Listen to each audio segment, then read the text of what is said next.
Contestações ao domínio português, as rebeliões coloniais. Muito bem, jovem do oitavo ano, essa é mais aula de história do Brasil, tá? Brasil colônia, ainda aí que nós estamos estudando.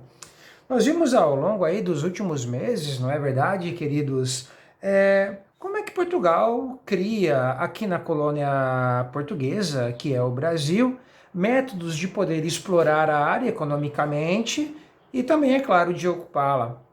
Vamos lembrar das capitanias hereditárias, né, dividir o Brasil em 14, 15 faixas de terra, doá-las a capitães donatários para que eles administrassem, cobrassem os impostos, mandassem o lucro direitinho para Portugal em cima do açúcar, não é?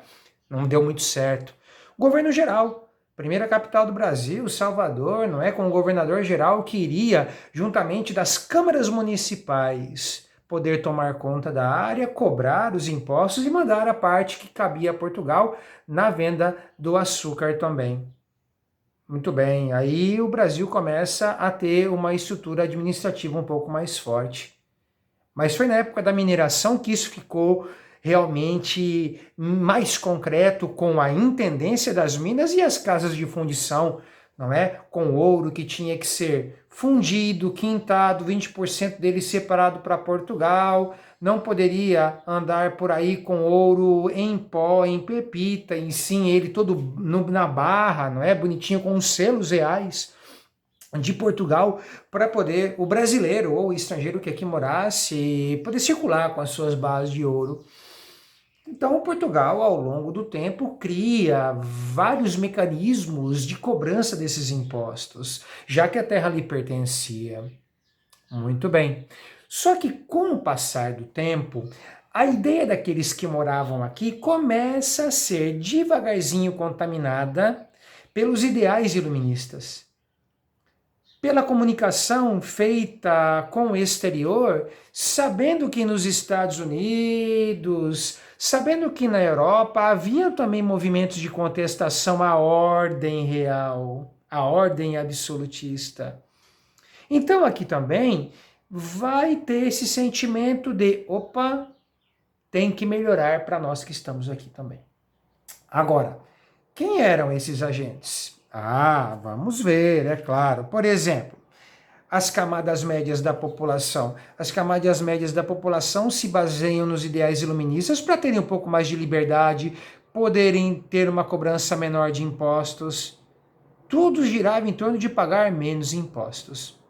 Os ricos fazendeiros queriam uma liberdade comercial que não acabasse com a escravidão, porque a escravidão era muito lucrativa, tanto para o traficante que trazia as pessoas da África para cá para revendê-las para os fazendeiros e outros afins que queriam trabalhar com a vida humana, como também para não ter que pagar salário para trabalhador livre. Então todo o grosso de uma venda de uma fazenda, por exemplo, ficava no bolso desse camarada, claro, tendo que repassar a parte de Portugal, é claro.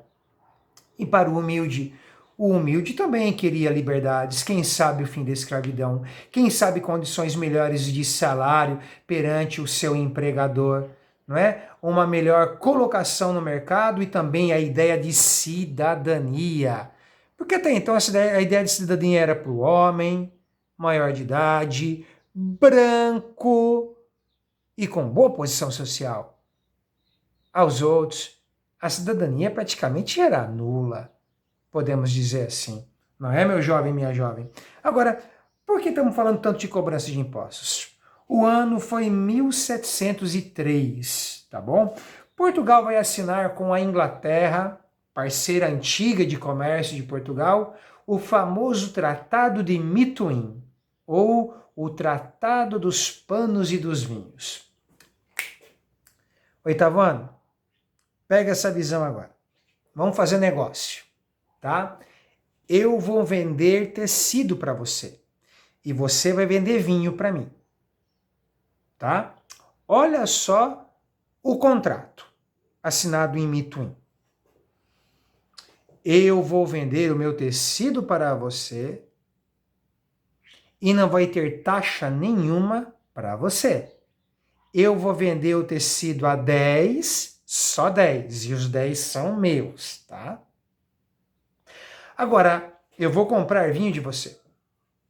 Ah, só que eu vou cobrar taxa. Você vai vender o vinho a 10. Só que eu quero que 3 fiquem comigo. Que negócio vantajoso para a Inglaterra. Vendia tecido em Portugal a toneladas, ao preço livre, e não tinha impostos para deixar em Portugal. Portugal não lucrava com os panos. Agora a Inglaterra lucrava com os vinhos, porque ela cobrava impostos dos vinhos portugueses lá no território inglês.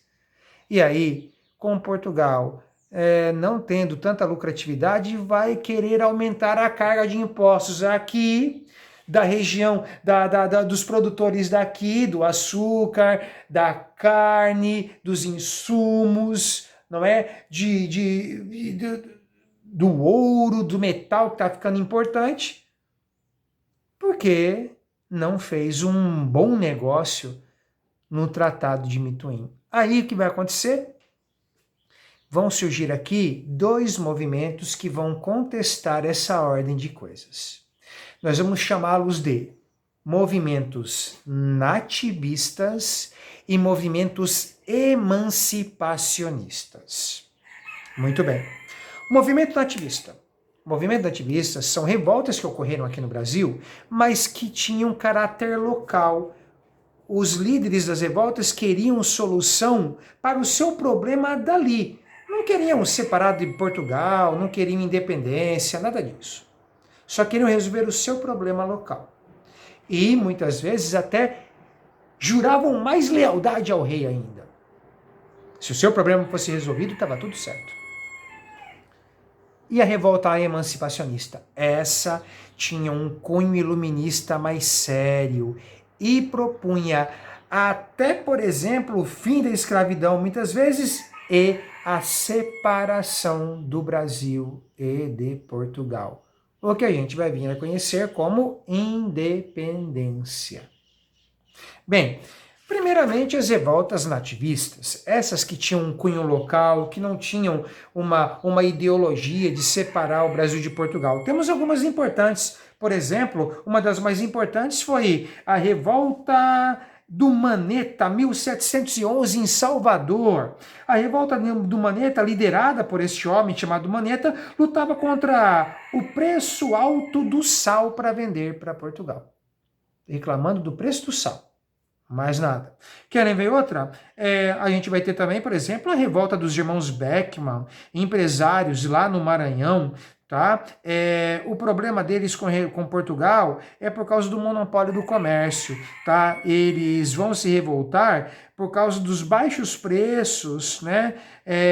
Cobrados para vender produtos para fora, mas também reclamavam de preços quando Portugal queria vender alguma coisa lá no Maranhão com sobrepreço muito alto, tá bom? E também a falta de mão de obra escravizada para trabalhar no Maranhão. Reclamavam disso, tá vendo? Revolta nativista não tinha uma pega de lutar contra Portugal, era contra o problema local. Como é que Portugal resolvia? Ou atendendo o pedido desses caras, ou mandando enforcá-los e executá-los. Acabava o problema também. Querem ver? Por exemplo, na revolta da cachaça, em 1660, fazendeiros no Rio de Janeiro que estavam preocupados com o preço da aguardente. Portugal estava pagando pouco pelo preço da cachaça.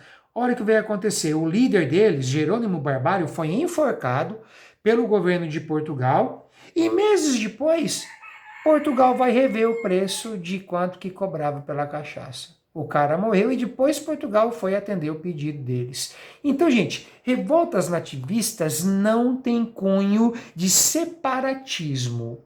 A revolta nativista, ela pressupõe a resolução de um problema local. A emancipacionista, não.